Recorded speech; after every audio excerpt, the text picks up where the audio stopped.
direito e lei. Para o autor Roberto Lira Filho, direito e lei são traçados como distintos, inclusive apresentados em diferentes línguas.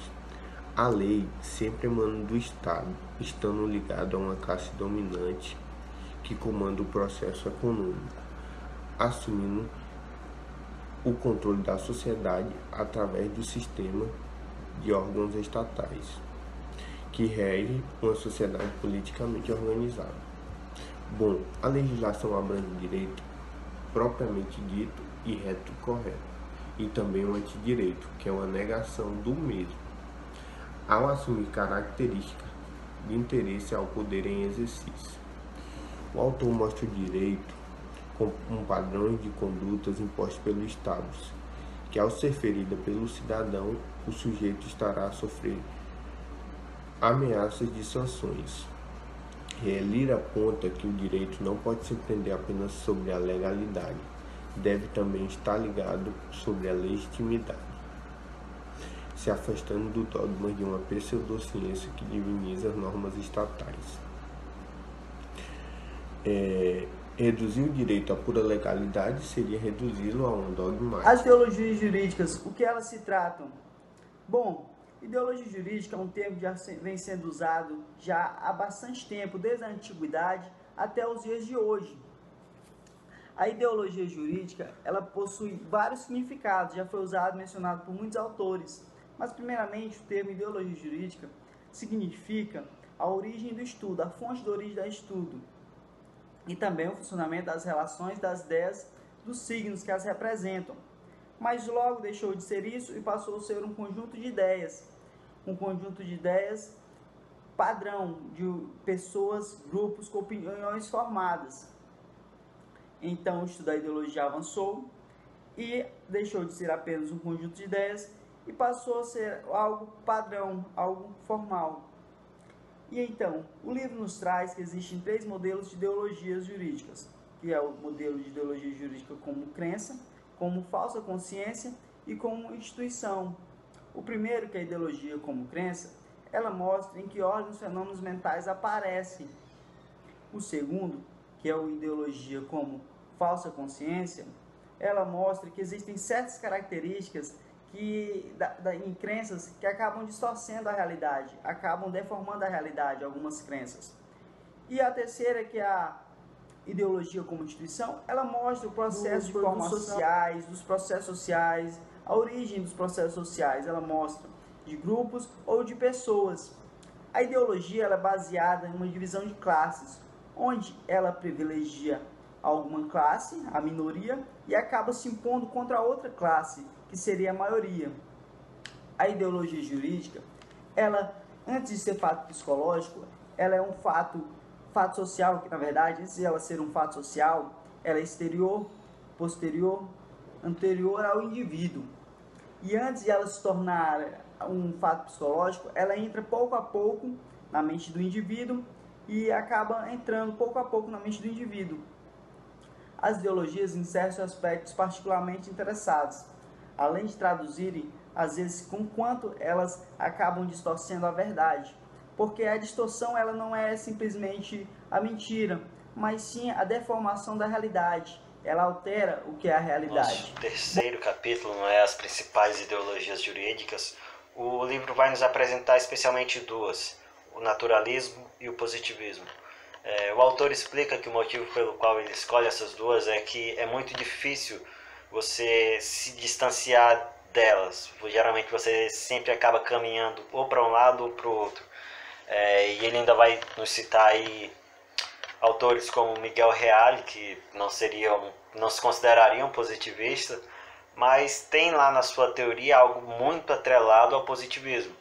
E também vai citar, por exemplo, Hans Hegel, o filósofo, o autor alemão, que não é um naturalista, não se consideraria um naturalista, mas tem lá na sua teoria algo bem voltado para o naturalismo. Ou seja, é algo bem complicado se distanciar dessas 2 teorias. Resumindo, ele explica que as frases que melhor definiriam e resumiriam essas duas teorias, essas duas ideologias, seria o seguinte: para o positivismo é justo porque é ordenado, e para o naturalismo é ordenado porque é justo. Ou seja, nós temos aí duas ideologias em choque, não é? E ele vai nos dividir as duas em três. Vai dividir o positivismo entre o positivismo legalista, que é aquele positivismo que não aceita nada fora da norma da lei escrita, ou seja, a lei é soberana. Ele vai nos apresentar o positivismo histórico e vai nos apresentar ainda o positivismo psicologista, que é aquele positivismo que parte do homem, que gira em torno do homem. E aí, no naturalismo, nós vamos ter também uma divisão em três: o naturalismo teológico, o naturalismo cosmológico e o naturalismo antropológico. O naturalismo teológico seria aquele que o direito divino, né? O direito vem partindo de Deus para o homem, ou seja, girando em torno da divindade, do Deus. O cosmológico seria aquele girando aí ao redor do cosmos, da natureza, etc. E o antropológico é aquele que gira em torno do homem. Ou seja, ele vai nos dizer aí que para o positivismo a palavra principal seria ordem, para o naturalismo a palavra principal seria justiça. Ou seja, nós continuamos aí com o confronto entre as duas ideologias. E para resolver esse confronto da melhor forma possível, para dar uma melhor definição do direito, ele vai nos dizer o seguinte: que a única saída é uma abordagem dialética das duas. Ou seja, na abordagem dialética você vai pegar o que é bom de uma, o que é válido de uma, o que é válido da outra, descartar o que não é válido de uma e o que não é válido de outra, e juntar o que é bom em uma só teoria, em uma só definição. E assim nós teríamos aí uma definição mais exata do direito. A sociologia e direito. Para o autor, um dos fatos para ser possível chegar à essência do direito é através dos fatos históricos que, de alguma maneira, influenciaram nas ideologias jurídicas. Para o uso, é necessária uma abordagem sociológica do direito e jurídica da sociologia, ou seja, uma através da outra. Bom, ele fala também sobre a importância do estudo da sociologia para o entendimento do direito. O autor também cita duas frases, duas correntes de pensamento, que uma delas tem estabilidade, harmonia e consenso. A sociologia da estabilidade, ela explica o fenômeno do direito, que foi construído através de consenso geral, ou seja, através de uma sociedade entraram em consenso, refletindo costumes e regras de um povo que vivia em perfeita harmonia. Após isso, foram criadas as instituições de direito, que o povo entra em perfeito consenso, harmonia. Após isso, foram criadas as instituições de direito, que o povo entra com consenso, como eu havia falado, sendo estabelecido uma certa necessidade de não alterar, sem alteração, sem mudanças, para manter a ordem. Eu vou falar também sobre a sociologia da mudança.